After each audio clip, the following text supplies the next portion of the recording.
Hello friends, ओम श्री गणेशाय नमः। ओम नमः शिवाय। आप सभी का स्वागत है आपके अपने यूट्यूब चैनल पर। फ्रेंड्स, आज हम आपको इस वीडियो में बताने जा रहे हैं कार्तिक मास की मासिक शिवरात्रि का शुभ मुहूर्त, पूजा विधि, महत्व, नियम और कार्तिक मास की शिवरात्रि की पौराणिक व्रत कथा और मासिक शिवरात्रि के दिन किए जाने वाले उपायों के बारे में। फ्रेंड्स, वीडियो शुरू करने से पहले आपसे रिक्वेस्ट है, अगर आप हमारे चैनल पर नए हैं और आपने अभी तक चैनल को सब्सक्राइब नहीं किया है तो प्लीज़ सब्सक्राइब कीजिएगा चैनल को, साथ ही प्रेस कीजिएगा बेल आइकन को, जिससे नए वीडियोस रिलेटेड नोटिफिकेशन आपको तुरंत प्राप्त हो सके। और वीडियो पसंद आने पर वीडियो को लाइक और शेयर ज़रूर कीजिएगा ताकि सभी भक्तों को इस वीडियो का लाभ प्राप्त हो सके। और कमेंट बॉक्स में ओम नमः शिवाय जरूर लिखिएगा। हिंदू पंचांग के अनुसार प्रत्येक माह की कृष्ण पक्ष की चतुर्दशी तिथि को शिवरात्रि का व्रत किया जाता है। इस बार कार्तिक मास की चतुर्दशी का शिवरात्रि व्रत 3 नवंबर यानी दिवाली से एक दिन पहले किया जाएगा। यह दिन भगवान भोलेनाथ को अति प्रिय होता है। इस बार मासिक शिवरात्रि पर दुर्लभ संयोग बन रहा है। इस दिन भगवान शंकर की पूजा करने से विशेष लाभ प्राप्त होगा। इस दिन पूजा करने से शिव परिवार के साथ साथ माता लक्ष्मी की भी कृपा प्राप्त होगी। शिवरात्रि का दिन भगवान शिव जी को प्रसन्न करने के लिए बहुत ही विशेष माना जाता है। इस दिन भगवान शिव और माता पार्वती जी की पूजा का विशेष महत्व होता है। मान्यता है कि इस व्रत को करने से भक्तों के सभी कष्ट दूर होते हैं और जीवन में सुख समृद्धि का वास होता है। इस दिन भगवान शिव जी की पूजा करने से वे अपने भक्तों पर अपार कृपा बरसाते हैं। पौराणिक मान्यताओं के अनुसार भगवान शिव इस दिन शिवलिंग के रूप में प्रकट हुए थे, जिसके बाद सर्वप्रथम ब्रह्मा जी और श्री हरि विष्णु जी ने उनका पूजन किया था। इसी उपलक्ष्य में प्रति मास कृष्ण पक्ष की चतुर्दशी तिथि को शिवरात्रि यानी शिव जी की रात्रि के रूप में मनाया जाता है। इस दिन शिव भक्त व्रत करते हैं और अपने आराध्य देव को प्रसन्न करने के लिए विधि विधान के साथ उनकी पूजा करते हैं। फ्रेंड्स, अब आइए जानते हैं कार्तिक मास की मासिक शिवरात्रि के शुभ मुहूर्त के बारे में। हिंदू पंचांग के अनुसार इस बार मासिक शिवरात्रि व्रत 3 नवंबर 2021 बुधवार के दिन है। कार्तिक कृष्ण चतुर्दशी तिथि प्रारंभ होगी 3 नवंबर 2021 को सुबह 9:02 पर और कार्तिक कृष्ण चतुर्दशी तिथि का समापन होगा 4 नवंबर 2021 को सुबह 6:03 पर। निशिता काल पूजन का समय रहेगा रात्रि 11:39 से रात्रि 12:31 तक। कुल अवधि 52 मिनट है। फ्रेंड्स, अब आइए जानते हैं मासिक शिवरात्रि की पूजन विधि और नियमों के बारे में। कृष्ण पक्ष की चतुर्दशी तिथि को प्रातः काल जल्दी उठकर स्नान आदि करने के पश्चात स्वच्छ वस्त्र धारण करें। अपने घर के मंदिर की साफ सफाई करके गंगा जल छिड़के। इसके बाद भगवान शिव जी के समक्ष धूप दीप प्रज्वलित करें। यदि आपके घर में शिवलिंग है तो शिवलिंग का अभिषेक करें। इसके बाद शिव जी की प्रिय चीजें श्वेत पुष्प, फल, बेल पत्र, धतूरा, बांग आदि चीजें अर्पित करें।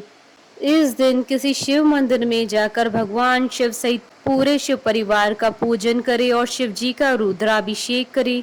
पूजा पूर्ण होने के बाद शिव जी की आरती करें। शिव जी को प्रसन्न करने के लिए शिव मंत्रों का जाप करें और शिव चालीसा का पाठ करें।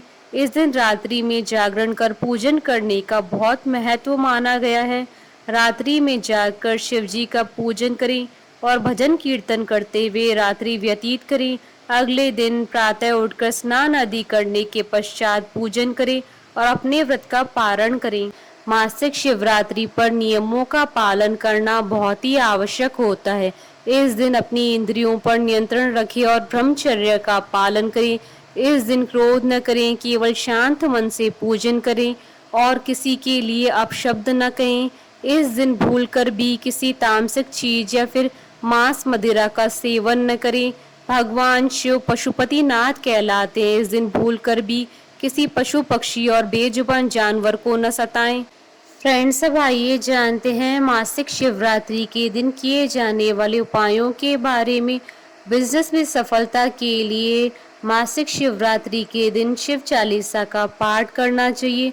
शिव चालीसा का पाठ करने के लिए भगवान शिव जी के आगे देसी घी का दीपक जलाएं और वहीं भगवान की तस्वीर के आगे बैठकर शिव चालीसा का पाठ करें। जीवन में तरक्की के लिए मासिक शिवरात्रि के दिन गाय के बछड़े को या बैल को अपने हाथों से हरा चारा खिलाएं। इस दिन शिवलिंग का अभिषेक करने से जीवन की सभी समस्याओं का अंत होता है और साथ ही भगवान शिव जी का आशीर्वाद प्राप्त होता है। यदि आप शनि दोष से पीड़ित हैं या फिर आपको शनि की ढैया या साढ़े साती के बुरे फल प्राप्त हो रहे हैं तो इस दिन भगवान शिव जी को काले तिल मिलाकर जल अर्पित करना चाहिए। साथ ही ओम नमः शिवाय मंत्र का जाप करना चाहिए।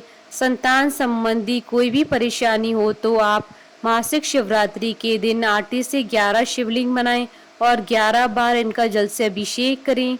यह उपाय करने से आपकी सभी संतान संबंधी परेशानियां समाप्त हो जाएंगी।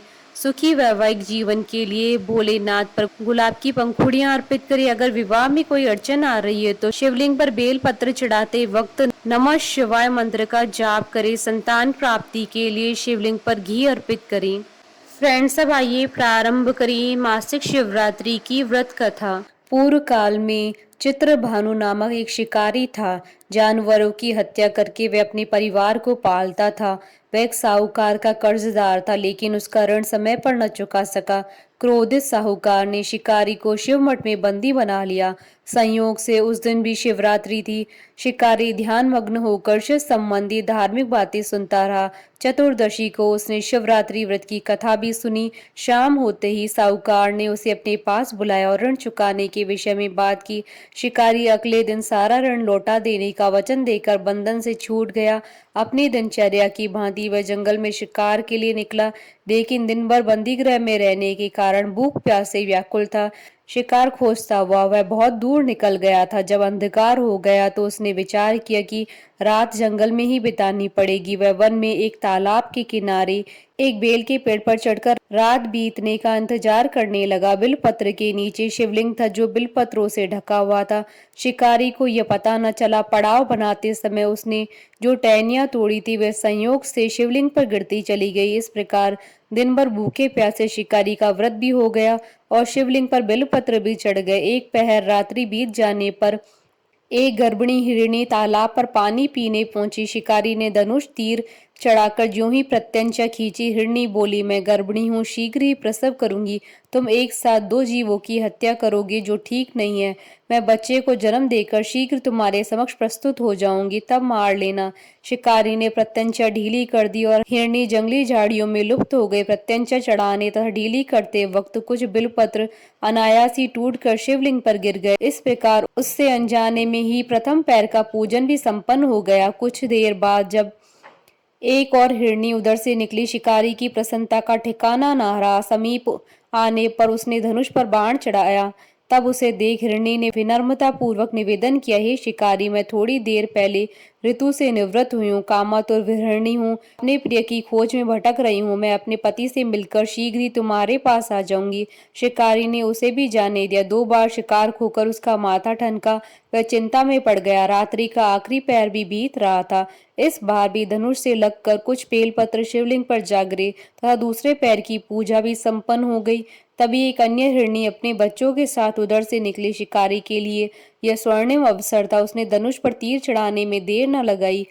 वह तीर छोड़ने ही वाला था कि हिरणी बोली, हे शिकारी, मैं इन बच्चों को इनके पिता के हवाले करके लौट आऊंगी। इस समय मुझे मत मारो। शिकारी हंसा और बोला, सामने आए शिकार को छोड़ दूं? मैं ऐसा मूर्ख नहीं हूं। इससे पहले मैं 2 बार अपना शिकार खो चुका हूँ। मेरे बच्चे भूख प्यास से व्यग्र हो रहे हैं। उत्तर में हिरणी ने फिर कहा, जैसे तुम्हें अपने बच्चों की ममता सता रही है, ठीक वैसे मुझे भी है। हे शिकारी, मेरा विश्वास करो, मैं इन्हें इनके पिता के पास छोड़कर तुरंत लौटने की प्रतिज्ञा करती हूँ। हिरणी का दुख भरा स्वर सुनकर शिकारी को उस पर दया आ गई। उसने उस मृगी को भी जाने दिया। शिकार के अभाव में तथा भूख प्यास से व्याकुल शिकारी अनजाने में ही बेलपत्र के वृक्ष पर बैठा बेलपत्र तोड़ तोड़कर नीचे फेंकता जा रहा था। पांव फटने को हो गई और एक एक हष्ट पुष्ट मृग उसी रास्ते पर आ गया। शिकारी ने सोच लिया कि इसका ही शिकार वह अवश्य करेगा। शिकारी की 3 प्रत्यंचा देख मृग विनीत स्वर में बोला, हे शिकारी, यदि तुमने मुझसे पूर्व आने वाली 3 मृगियों तथा छोटे-छोटे बच्चों को मार डाला है तो मुझे भी मारने में विलंब न करो, ताकि मुझे उनके वियोग में एक क्षण भी दुःख न सहना पड़े। मैं उन हिरनियों का पति हूँ। यदि तुमने उन्हें जीवन दान दिया है तो मुझे भी कुछ क्षण का जीवन देने की कृपा करो।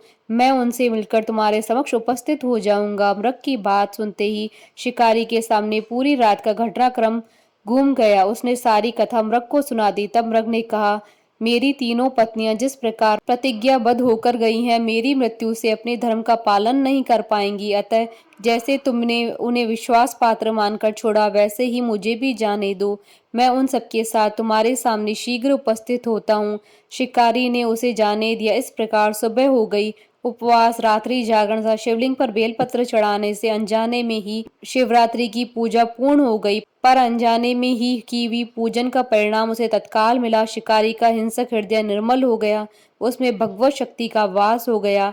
थोड़ी देर बाद वह मृग सपरिवार शिकारी के समक्ष उपस्थित हो गया, ताकि वह उनका शिकार कर सके। किंतु जंगली पशुओं की ऐसी सत्यता और सात्विकता और सामूहिक प्रेम भावना देखकर शिकारी को बड़ी ग्लानि हुई। उसने मृग परिवार को जीवन दान दे दिया। अनजाने में शिवरात्रि व्रत का पालन करने पर भी शिकारी को मोक्ष की प्राप्ति हुई। जब मृत्यु काल में यमदूत उसके जीव को लेने आए तो शिवगणों ने उन्हें वापस भेज दिया और शिकारी को शिवलोक ले गए। शिवजी की कृपा से ही अपने इस जन्म में राजा चित्रभानु अपने पिछले जन्म को याद रख पाए तथा मासिक शिवरात्रि के महत्व को जानकर अगले जन्म में भी पालन कर पाए। बोलिए भगवान शंकर माता पार्वती जी की जय। हमारे साथ इस वीडियो में अंत तक बने रहने के लिए आपका धन्यवाद। ओम श्री गणेशाय नमः। ओम नमः शिवाय।